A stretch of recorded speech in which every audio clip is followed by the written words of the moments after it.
Assalamualaikum warahmatullahi wabarakatuh. Perkenalkan, nama saya Nur Kamila Azra Saliha dengan NIM 23040129. Kali ini saya akan menjelaskan materi mengenai diagram use case dari mata kuliah Desain dan Pemrograman Berorientasi Objek dengan dosen pengampu Bapak Ihsan Maulana. Baik, langsung saja kita mulai ke materinya.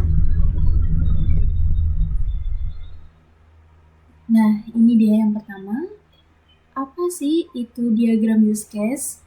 Diagram use case adalah salah satu jenis diagram dalam UML atau Unified Modeling Language, digunakan untuk menggambarkan interaksi antara aktor, pengguna, atau sistem lain dengan sistem. Menunjukkan fungsi-fungsi utama use case yang disediakan oleh sistem. Apa sih tujuan dari diagram use case ini? Pertama, memahami kebutuhan sistem dari sudut pandang pengguna. Kedua, sebagai alat komunikasi antara pengembang, analis, dan klien. Ketiga, dasar dalam proses perancangan dan pengembangan sistem. Apa aja sih yang komponen di dalam diagram use case ini? Pertama, ada aktor. Aktor ini sebagai pengguna atau sistem luar yang berinteraksi dengan sistem digambarkan dengan bentuk stickman. Yang kedua ada use case, fitur atau layanan yang disediakan oleh sistem kepada aktor digambarkan dengan bentuk oval. Selanjutnya ada relasi, hubungan antara aktor dan use case. Pertama ada relasi association yang berbentuk garis lurus. Yang kedua ada include, panah plus include. Yang terakhir ada extend, panah extend. Baik, di sini ada contoh studi kasus diagram use case pemesanan makanan di restoran. Ada aktornya, ada dua aktor di sini, pelanggan dan kasir. Use case-nya melihat menu, memesan makanan, membayar, dan mencetak struk. Nah, ini dia bentuk diagram use case-nya.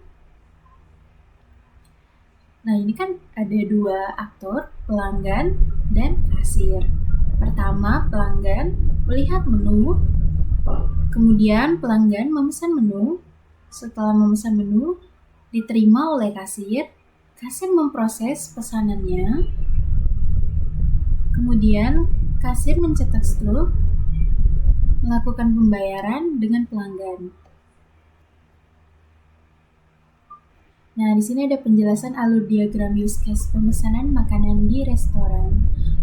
Pelanggan melihat menu, memilih makanan, lalu memesan makanan ke kasir.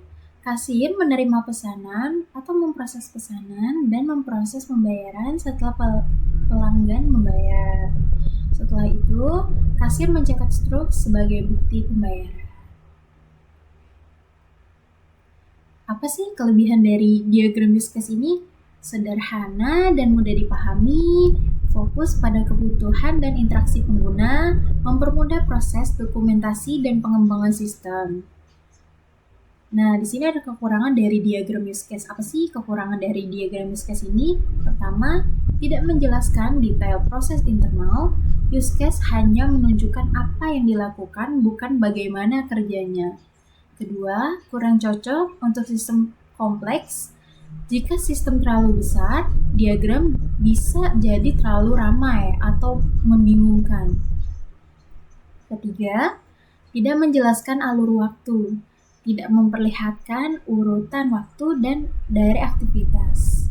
Jadi nggak ada tuh ada waktu-waktu dijelaskan waktunya kapan, di mana gitu, tidak dijelaskan. Selanjutnya ada kurang menjelaskan logika bisnis, aturan atau kondisi sistem tidak digambarkan secara eksplisit. Yang terakhir, bergantung pada interpretasi. Interpretasi bisa ditafsirkan berbeda oleh pengguna dan pengembang jika tidak dijelaskan lebih lanjut.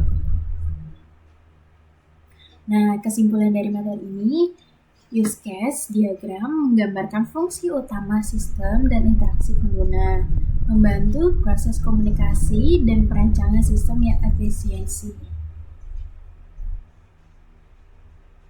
Sekian penjelasan dari saya mengenai materi diagram use case. Semoga kalian semua mendapatkan ilmunya. Kurang lebihnya saya mohon maaf. Wassalamualaikum warahmatullahi wabarakatuh.